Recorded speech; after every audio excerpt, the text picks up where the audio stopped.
آپ صلی اللہ علیہ وسلم کی ایک مختصر حدیث ہے مگر اپنے اندر بہت وسیع معنی رکھتی ہے۔ آپ صلی اللہ علیہ وسلم نے ارشاد فرمایا افضل الصلاۃ طول القنوت، سب سے افضل نماز وہ ہے جس میں رکعتیں لمبی لمبی ہوں۔ اس حدیث کا تعلق نماز سے ہے اور نماز کے خشوع اور خضوع سے ہے۔ آپ صلی اللہ علیہ وسلم نے اس حدیث پاک میں صاف طور پر ارشاد فرمایا ہے کہ سب سے افضل نماز یہ ہے کہ اس میں رکعتیں لمبی ہونی چاہیے۔ اس روایت کو مصنف ابن ابی شیبہ میں نقل کیا گیا ہے، مسلم شریف میں بھی یہ روایت موجود ہے، ترمذی شریف میں بھی یہ روایت موجود ہے۔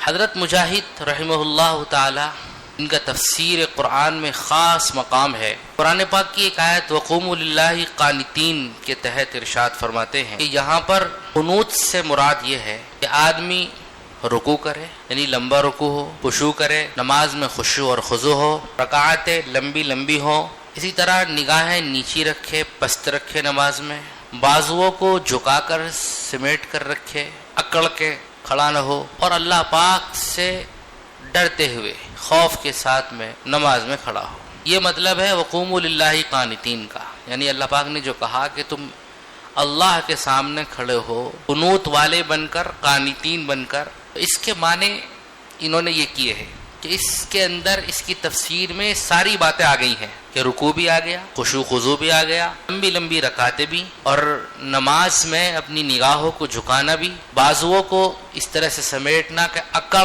ظاہر نہ ہو، اور اللہ پاک کا خوف ہمارے سامنے ہمارے اوپر رہنا چاہیے نماز کے اندر۔ یہ سب اس آیت کے اندر ہے۔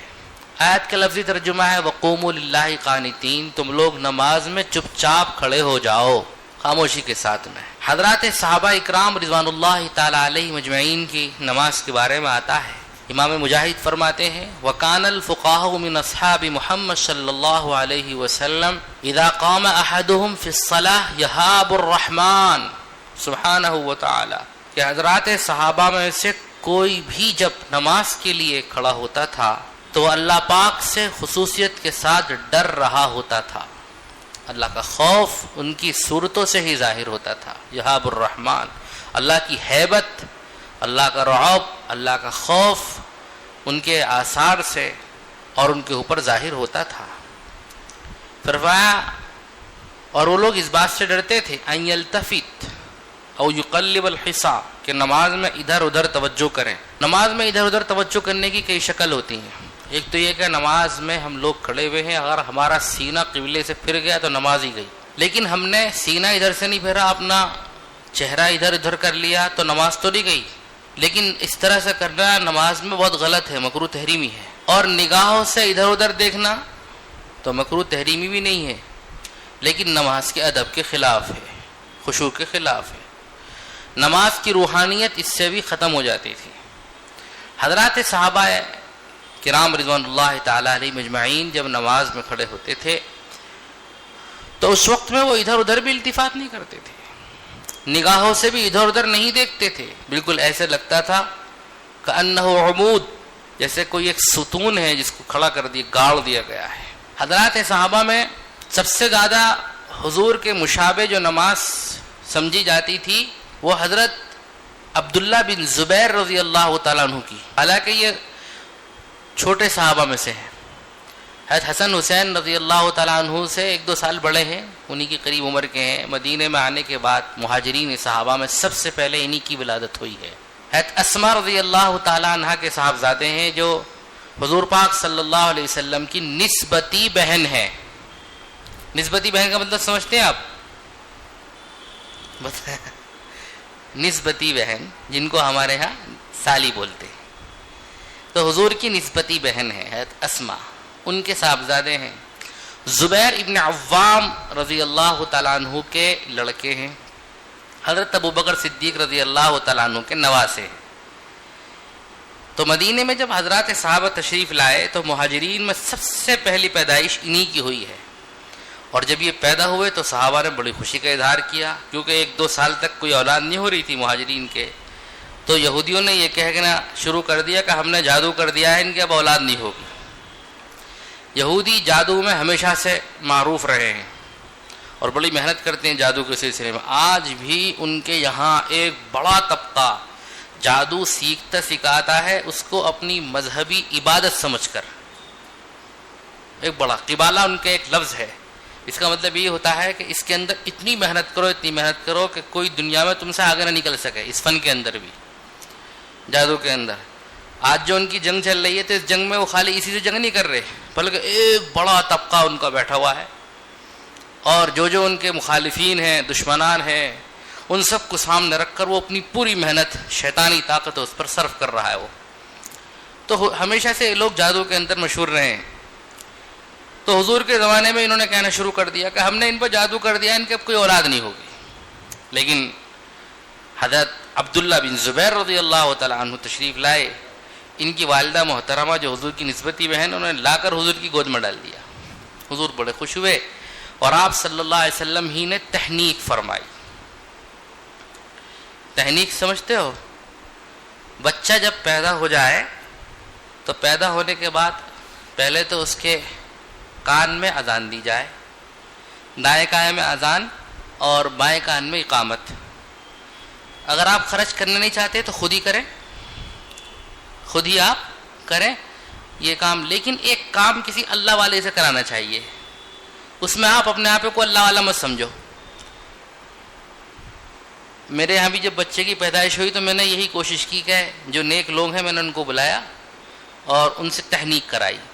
تو اذان تو آپ چاہے خود دے دیں، لیکن تحنیک والا عمل کسی برگزیدہ شخصیت سے، اللہ والے سے کرانا چاہیے جن کے تقوی پر آپ کو اعتماد ہے.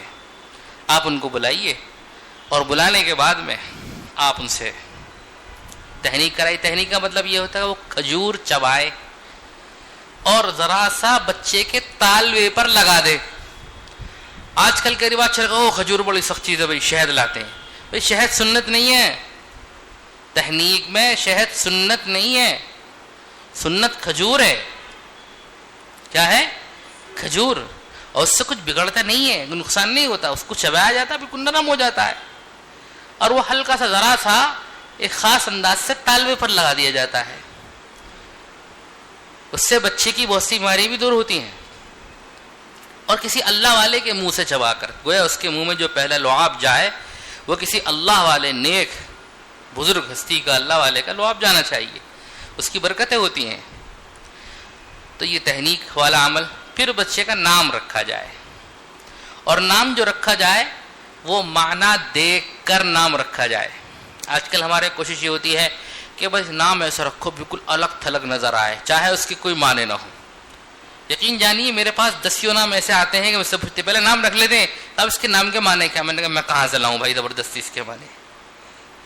3 زبانیں میں جانتا ہوں، فارسی، پارشین، عربی، اردو. تینوں کی ڈکشنری اٹھا کر دکھلا دیتا ہوں آپ کو، کسی میں تو یہ معنی نہیں. اور مسلمانوں کی اصل زبان یہ مانی جاتی ہے دنیا میں، کہیں پر اس کے کوئی معنی لکھے ہوئے نہیں ہے. بتاؤ کہاں سے لاؤں اس کے معنی؟ حدیث پاک میں آتا ہے جب نام رکھا جائے تو معنی دیکھ کر نام رکھو. نام کا مسمى پر اثر پڑتا ہے، یعنی جس کا نام رکھا جا رہا ہے اس کو مسمى بولتے ہیں. آدمی پر نام کا اثر پڑتا ہے، زندگی پر اثر پڑتا ہے، یہ حدیث میں آتا ہے. تو میں کہنا یہ چاہ رہا تھا عبداللہ بن زبیر رضی اللہ تعالیٰ عنہ کی تحنیک آپ صلی اللہ علیہ وسلم نے کی. اور حضرات صحابہ کے ہاں جو بھی بچہ مدینے میں اس وقت پیدا ہوتا تھا تو حضرات صحابہ کی کوشش یہ ہوتی تھی کہ تحنیک آپ صلی اللہ علیہ وسلم سے کروایا کرتے تھے. اسی طرح مدینے میں اگر کسی کا انتقال ہو جاتا تو کوشش یہ کرتے تھے کہ نماز جنازہ آپ صلی اللہ علیہ وسلم ادا فرمائیں، پڑھیں اس کی. تو ہمارے یہاں بھی اگر کسی کا انتقال ہو جائے تو کوشش یہ ہونی چاہیے. لیکن آج کل ایک رواج چل پڑا، نہیں بھائی جو ولی ہے جنازے کا چاہے اس کی زندگی میں نماز نہیں ہے، اس کی زندگی میں نماز نہیں ہے، فسق و فجور بھرا ہوا ہے، داڑھی کٹا ہوا ہے، وہ بھائی وہ ولی ہے وہی نماز پڑھائے گا. کہیں نہ کہیں اس کے اندر ایک چیز پوشیدہ ہوتی ہے کہ کچھ لوگوں کو امام صاحب سے بیر ہوتا ہے، سوچتے بھائی امام صاحب نہ پڑھائے نماز، اور یہاں پہ ان کو کاٹ کے دوسرے کو اس کا حصہ دے دیا جائے. لیکن حقیقت یہ ہے کہ دیکھو جو نیک آدمی ہے آپ اس سے پڑھواؤ نا، اس کی دعا میں اور ہماری دعا میں تو بہت فرق ہوتا ہے نا. وہ رات دن اللہ کی بات کرتا ہے، تقوی کے ساتھ زندگی گزارتا ہے، گناہوں سے بچتا ہے، مجاہدے کرتا ہے، وہ اللہ کو پانے کے لیے، گناہوں کو چھوڑنے کے لیے بہت سے مجاہدے کرتا ہے، اس کا دل ٹوٹا ہوا ہوتا ہے، تو اللہ پاک اس کی پر رحمتوں کی بارش کرتے ہیں۔ جو دل اللہ کے لیے بار بار ٹوٹتا ہے میرے دوستو یاد رکھو، اس دل پر اللہ کی رحمتیں بہت برستی ہیں، سمجھے؟ اس لیے اللہ والوں کے دل بہت ٹوٹتے، کیونکہ گناہوں کے موقع کس کے سامنے نہیں آتے، اور جب انسان گناہوں سے بچے گا، لذتوں سے اپنے آپ کو دور رکھے گا، خواہشات نفسانی سے بچے گا، دل ٹوٹتا ہے، اور جب دل ٹوٹتا ہے تو اس پر اللہ کی رحمت برستی ہے۔ اس لیے ایسے لوگوں کو بلانا چاہیے، آگے بڑھانا چاہیے کہ یہ اللہ والے ہیں، اللہ کے ہیں، ان کی پہنچ ہم سے زیادہ ہے، اللہ کا قرب ان کو زیادہ حاصل ہے۔ تو حضرت عبداللہ بن زبیر رضی اللہ تعالیٰ عنہ کی تحنیک حضور نے کیے، اور پھر حضور پاک صلی اللہ علیہ وسلم کی پرورش میں رہے یہ، جس طرح حضرت حسن رضی اللہ تعالیٰ عنہ، حسین رضی اللہ تعالیٰ عنہ حضور کے ساتھ کھیلتے، حضور کی گود میں رہتے، اسی طریقے سے عبداللہ بن زبیر کا بھی معاملہ رہا، یہ رہے، آگے بڑے ہوئے۔ ایک دفعہ ایسا ہوا کہ آپ صلی اللہ علیہ وسلم کا اگال دان، جس میں تھوک وغیرہ تھوکتے تھے آپ، وہ رکھا ہوا تھا، اتفاق سے آپ نے حجامہ لگوایا، پچھنا لگوانا جس کو بولتے سینگی لگوانا، اس کا خون بھی اس میں تھا۔ حضور نے حضرت عبداللہ بن زبیر سے کہا جاؤ اس کو باہر پھینک کر آؤ۔ یہ حضور کی دنیا میں تشریف لانے سے کچھ 1 سال پہلے کی بات ہے، یہ چھوٹے تھے ساتھ، لیکن حضور سے ان کو اس وقت اتنی محبت تھی کہ انہوں نے وہ حضور کی جو چیزیں تھیں جس کے اندر خون بھی تھا، حضور کا تھوک وغیرہ بھی تھا، باہر نہیں پھینکا بلکہ پی گئے۔ حضور نے کہا کیا کیا؟ میں نے پی گیا، کہ جس کے پیٹ میں میرا خون چلا گیا اس پر جہنم کی آگ حرام ہے، حضور نے فرمایا۔ لیکن حضور نے ساتھ میں کہا مگر تیرے لیے ایک فتنے کی بھی خبر ہے، تیرے لیے ایک فتنے کی بھی خبر ہے، یعنی ایک فتنہ آئے گا کبھی عالم دنیا میں، اور اس فتنے کے اندر تمہارے اوپر حملہ آور ہوگا، فتنہ تم مبتلا ہو جاؤ گے اس میں۔ فتنے کا مطلب آزمائش، یہاں پر فتنے کا مطلب کیا ہے؟ آزمائش، کہ تمہارے لیے ایک آزمائش کی بھی خبر ہے۔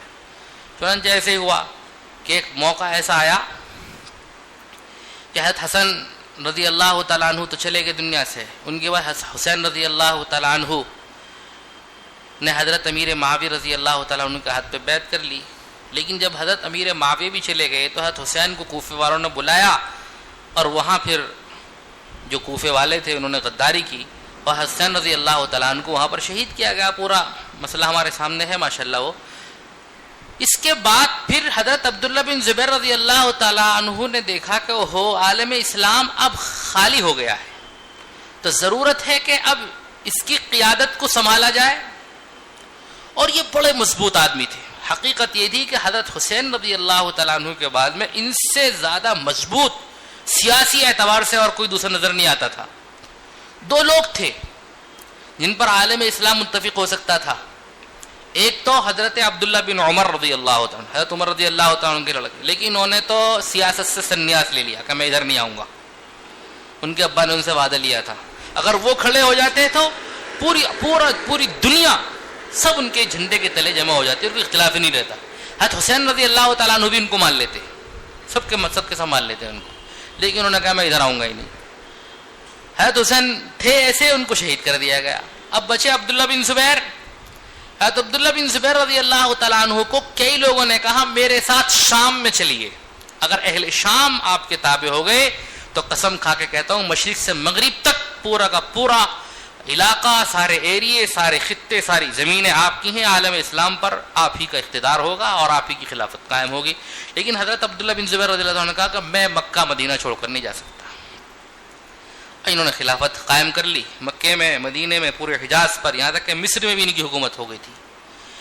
لیکن ادھر جو بنو امیہ کا گڑھ تھا ملک شام، سیریا، وہاں پر حکومت بنتی رہی ان کی اور مضبوط ہوتی رہی، اور چونکہ ان کے پاس فوجی طاقت تھی اور منظم طاقت تھی، اور سیاسی تدبیر کے اندر بھی وہ لوگ بہت آگے نکل چکے تھے، اس لیے انہوں نے اپنی طاقت کو سمیٹا، اکٹھا کیا، مضبوط کیا، اور پھر ان کے قبضے میں جو علاقہ آ گئے تھے آہستہ آہستہ ان کو قبضے میں لینا شروع کیا اور مکے تک پہنچ گئے، مکے میں محصور ہو کے رہ گئے، اور پھر مکے میں گھیر کے ان کو شہید کر دیا گیا۔ تو حضور نے جو کہا تھا بچپن میں مگر تیرے لیے ایک آزمائش کی بھی خبر ہے، وہ یہی تھی۔ ان کے بارے میں یہ کہتا ہوں کہ ان کی جو نماز تھی حضور کی نماز کے بہت زیادہ مشابہ تھی۔ جس وقت ان کی جنگ چل رہی تھی اور حجاج ابن یوسف جو کوفے کا عراق کا گورنر تھا اس کو ان پہ جنگ کے لیے مروان نے بھیجا تھا، خلیفہ مروان نے، تو جس وقت جنگ چل رہی تھی اور اس وقت منجنیق سے، جیسے آج کل توپ ہوتی ہے اس سے گولا پھینکا جاتا ہے، یہ توپ اصل میں منجنیق کو دیکھ کر بنائی گئی۔ پہلے ایک منجنیق ہوتی تھی کہ اس کے اندر پتھر رکھ کر کھینچا جاتا تھا، اسپرنگ وغیرہ ہوتی، رسی ہوتی تھی اور پتھر پھینکا جاتا، قلعے کی دیواروں پر وہ پتھر گرتا تھا، تو وہ بھی ایک طرح کی گولہ باری کی شکل ہوتی تھی۔ اسی کو دیکھ کر پھر آگے ترقی کر کے پھر توپ بنائی گئی ہے۔ پھر آگے چل کر کیا کیا لوگوں نے صلاح الدین ایوبی کے زمانے میں کہ جیسے پتھر پھینکتے تھے تو اب آتشگیر مادہ زمینوں سے نکلنا شروع ہوا، جیسے مٹی کا تیل وغیرہ جس سے آگ لگ جاتی ہے، تو وہ آتشگیر مادہ زمینوں سے نکلتا تھا۔ ظاہر بات ہے یہ زمین تو اس وقت بھی تھی، اب بھی تھی، تو اس کو مٹی کے اندر، مٹی کی ہنڈیا کے اندر بند کر دیا کرتے تھے۔ جو کمہار کام کرنے والے ہوتے ہیں ان کے ذریعے سے اندر مادہ اور تیل وغیرہ بھر کے بند کر دیا کرتے تھے، منجنیق میں رکھتے تھے اور پھینکتے تھے، اور جہاں وہ گرتا تھا پھوٹتی تھی ہنڈیا، تو پیچھے سے ایک تیر اس میں فلیتا لگا کر، آگ لگا کر مارتے تھے تو ساگ لگ جاتی تھی۔ دشمن گھبراتا تھا، بھاگتا تھا۔ کہ بھی دشمن کے تمبو ہوتے تھے، خیمے ہوتے تھے۔ خاص طور پر اس طرح سے حملہ وہاں کیا جاتا تھا جہاں پر دشمن کے گھوڑوں کی گھاس، دانا، پانی، راشن کا سامان ہوتا تھا۔ تو جب راشن پانی اور دشمن کا دانا، گھوڑوں کا دانا ختم ہوتا تو وہ ظاہر بات ان کے حوصلے ٹوٹ جاتے تھے۔ یہ ترقی ہوئی، پھر آگے اور ترقی ہوئی، بلکہ آگے کی بات بتاؤں میں، ہمارے ہندوستان میں، ہمارے اسی کرناٹک میں، ہمارے سلطان ٹیپو رحمۃ اللہ علیہ نے راکٹ اس وقت بنا دیے تھے جب انگریزوں کو خبر بھی نہیں تھی۔ انہوں نے راکٹ کا استعمال اس وقت کیا ہے، اور وہ لوگ کہتے تھے کہ یہ ایک چیز پھینکتا ہے، پتہ نہیں کیا ہے، وہاں سے تیزی کے ساتھ آتی ہے اور یہاں کر پھٹتی ہے، وہ دیکھو کیا چیز ہے۔ یعنی اس کو اس وقت تک نام بھی پتہ نہیں تھا۔ اللہ تعالیٰ نے ان کو بڑی صلاحیتوں سے نوازا تھا، سلطان ٹیپو رحمۃ اللہ علیہ کو، اور وہ سوچتے تھے کہ سائنسی اعتبار سے ہمارے لوگ جو ہیں ترقی کریں، اور اس کے لیے ایک شعبہ بھی انہوں نے کھولا تھا اپنی حکومت کے زمانے میں کہ کسی اعتبار سے ہمارے مسلمان ترقی کریں، آگے بڑھیں اور نئی نئی چیزوں پر محنت کریں، کیونکہ یورپ مادے پر محنت بہت کر رہا تھا اور اس وقت نہیں۔ انگریزی کی عیاری دیکھو، وہاں اپنے یہاں انہوں نے انجینئرنگ پر بڑی محنت کرائی، مادے پر بڑی محنت کرائی انہوں نے، لیکن جب ہندوستان پہ حکومت کیے تو ہندوستانیوں کو زبان سکھائی، خالی زبان، اور ہندوستانی اتنا بیوقوف وہ زبان کے اندر الجھ گیا اور سمجھ گیا بس سب سے بڑا عہدہ اسی کو ملتا تھا جو انگریزی زبان میں بہت ماہر ہوتا تھا۔ آپ دیکھیں اس زمانے میں کہاں انجینئر یہاں کے اتنے ماہر ہیں اور کہاں اتنے بڑے آگے مادے پہ محنت کر کے آگے نکلنے والے لوگ ہیں۔ یہاں ایک بھی ایسی کوئی یونیورسٹی نہیں تھی جس کے اندر ہی نئی نئی چیزیں بننے والی ہوں، اور یورپ میں وہ اس پہ محنت کر رہا ہے، لیکن یہاں پر زبان کی گتھیوں میں الجھا رہا ہے وہ، اتنا یار ہے، تاکہ اس کو پتا ہے کہ اگر اس میں الجھا دو گے تو 150-200 سال نہیں 500 سال کی سوچتا تھا وہ، کہ 500 سال تک آرام سے ہم ان پر محنت کرتے رہیں گے۔ حضرت ٹیپو سلطان رحمۃ اللہ علیہ کو اللہ نے وہ صلاحیت فرمائی تھی کہ انہوں نے وہ چیز کی تھی۔ تو میں یہ کہہ رہا تھا عبداللہ بن زبیر کے زمانے میں مروان کے فوجی پتھر پھینکتے تھے منجنیق کے ذریعے سے، اور عبداللہ بن زبیر وہاں نماز پڑھتے رہتے تھے، اور کتابوں میں لکھا ہے کہ پتھر ان کی داڑھی اور سینے کے درمیان سے نکلتے اور عبداللہ بن زبیر کی نماز میں فرق نہیں آتا تھا، ایسی نماز تھی۔ جب وہ رکوع کرتے تھے اتنا لمبا رکوع کرتے تھے کہ پرندے حرم شریف میں پتھر سمجھ کر ان کی کمر پہ بیٹھ جاتے تھے، سجدہ کرتے اتنا لمبا سجدہ ان کا ہوتا تب پتھر سمجھ کر پرندے ان کی کمر پر بیٹھتے تھے، اتنی اطمینان سے۔ تو اس جنگ کی حالت کیا ہوتی ہے، اور جبکہ جنگ انہی کو ختم کرنے کے لیے تھی، اصل چاروں طرف سے دشمن نے گھیر رکھا ہے، گولہ باری ہو رہی ہے، کعبۃ اللہ کی ایک دیوار بھی منہدم ہو گئی ہے اس گولہ باری میں، اس پتھر بازی میں، لیکن عبداللہ بن زبیر کی نماز جیسی پہلے تھی ایسی آج بھی تھی۔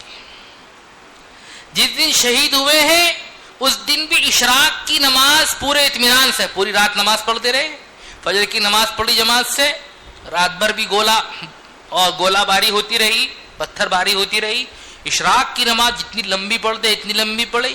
پھر اپنی والدہ محترمہ کے پاس گئے, ان کی والدہ بھی زندہ تھی, اور کہا امی جان سب میرے ساتھی یا تو چھوڑ کے چلے گئے یا شہید ہو گئے, اب مجھے جانا ہے, بتائیے کیا کروں میں, کیا شکست تسلیم کر لوں؟ مجھے بڑا عہدہ مل جائے گا, میں نے ہتھیار ڈال دیے, یہ کہ میں بہادروں کی طرح میدان میں اتر جاؤں. تو امی ایک دم سے غصے میں آ گئی. حضور کے ساتھ جنگوں میں شریک ہونے والی حضرت اسماء رضی اللہ تعالیٰ عنہا ہیں, انہوں نے سارے نشیب و فراز دیکھ رکھے تھے, حالات دیکھ رکھے تھے, قربانی دیکھ رکھی تھی انہوں نے حضور کی اور صحابہ کی, بڑی مضبوط خاتون تھی. ایک دم سے غصے میں کہنے لگے بیٹا کیا بات کر رہا, شکست کی بات اور میرے سامنے. بیٹا یہ کبھی نہیں ہو سکتا, جا بہادروں کی طرح میدان میں جا, اور جس طرح تیرے بڑے ہمیشہ میدان میں کود کر میدان کو سر کرتے رہے ہیں یا شہید ہوتے رہے, تجھے بھی ایسے ہی ہونا ہے. کوئی ماں کہے گی اپنے بیٹے سے, کہا امی جان میں ڈرتا نہیں ہوں, لیکن مجھے خوف اس بات کا ہے کہیں وہ میرا مسلح نہ بنائے. مسلح کا مطلب ہی کہ ہاتھ پاؤں ناک کاٹتے ہیں. سخت دشمنی جس سے ہوتی تھی تو عرب کے لوگ کیا کرتے تھے, اس کے ہاتھ پاؤں ناک کاٹ دیا کرتے تھے, اس کو مسلح بنانا بولتے ہیں. تو حضرت اسماء نے تحلیل دی, بیٹا جب بکری ذبح ہو جاتی ہے تو اس سے کچھ پتہ نہیں رہتا, اس کی کھال کون اتارتا, ٹکڑے کون کرتا, کیا ہوتا, کیا کو فکر کر رہا تھا. جا گئے, بہت بہادری کے ساتھ لڑتے رہے. پھر ایک تیر ان کی پیشانی پہ لگا جس سے خون کا فوارہ جاری ہو گیا. پھر بھی ہمت نہیں ہاری, گھوڑے کو ان کے گرا دیا گیا تو پیدل لڑتے رہے. پھر پیچھے سے نیزوں کی بارش کی گئی, اور اس کے بعد میں پھر لڑتے ہوئے ہی شہید ہوئے بڑی بہادری کے ساتھ میں. حجاج نے ان کی لاش کو لٹکا دیا تھا. ان کی والدہ آئی تو بہت سخت سسکا حجاج کو, جو گورنر تھا دشمن کی فوج کا سردار, کا شرم نہیں آتی تھی. جب وہ ماننے کو تیار نہیں ہوتا, ایک آدمی کو سیدھا سیریا بھیجا گھوڑے پر سوار کر کے, تیزی کے ساتھ اس کو بول کہ میرے بیٹے کی لاش کو عزت کے ساتھ دفن کروائے. تو مروان اس وقت حاکم بن چکا تھا, اس نے لکھ کر بھیجا کہ نہیں, ان کو عزت سے ان کے ماں کے حوالے کر دیا جائے. کوئی پاس آتے ہوئے ڈر رہا تھا کیونکہ دشمن تھے وہ, لیکن ان کی ماں تنے تنہا گئی اور اپنے بیٹے کو بوسہ دیا اور اتروایا, اور پھر پورے کفن دفن کا نظام کروایا. میں کہنا چاہ رہا تھا کہ ان کی نماز حضور کی نماز کے مشابہ. اور میں نے نماز کیسی بتائی ان کی, بتاؤ, نماز پڑھتے تھے اس طرح سے جیسے کہ ستون گاڑ دیا گیا. آج ہم نماز پڑھتے ہیں, یہاں کو جا رہے ہیں, یہاں کو جا رہے ہیں, یہاں کو جا رہے ہیں. میں یہاں, میرا دل مدینے پہ, مدینے میں نہیں پتہ نہیں کہاں کہاں. نماز میں نہیں ہوتا, باقی ہر جگہ دل ہوتا ہے. تو ایسی نماز نہیں. اس حدیث میں حضور نے فرمایا افضل الصلاۃ طول القنوت. اگر تم نماز اچھی افضل چاہتے ہو تو نماز میں خشوع پیدا کرو, لمبی لمبی رکعتیں پڑھنے کی عادت ڈالو. تمہاری نماز کے اندر نگاہیں نیچی رہنی چاہیے, رکوع اور قیام لمبا ہونا چاہیے, عقل ظاہر نہ ہو, اللہ کا خوف ظاہر ہو تمہاری نماز سے. حضور پاک صلی اللہ علیہ وسلم کی ایک حدیث ہے, آپ صلی اللہ علیہ وسلم نے فرمایا کسی بندے کو کوئی عطا اللہ کی طرف سے اس سے بہتر نہیں دی گئی کہ اس کو 2 رکعت نماز کی توفیق مل جائے. جب بھی موقع ملے نا 2 رکعت نماز پڑھ لو, جب بھی موقع ملے 2 رکعت نماز پڑھ لو, اطمینان سے, خشوع سے, اللہ کی طرف توجہ کر کے, اس خیال سے اللہ مجھے دیکھ رہا, میں اللہ کے سامنے کھڑا ہوا ہوں. اس نماز سے آپ کو جو فائدہ حاصل ہوگا بس آپ خود محسوس کریں گے. اللہ تعالیٰ ہم سمجھ کے عمل کی توفیق نصیب فرمائے.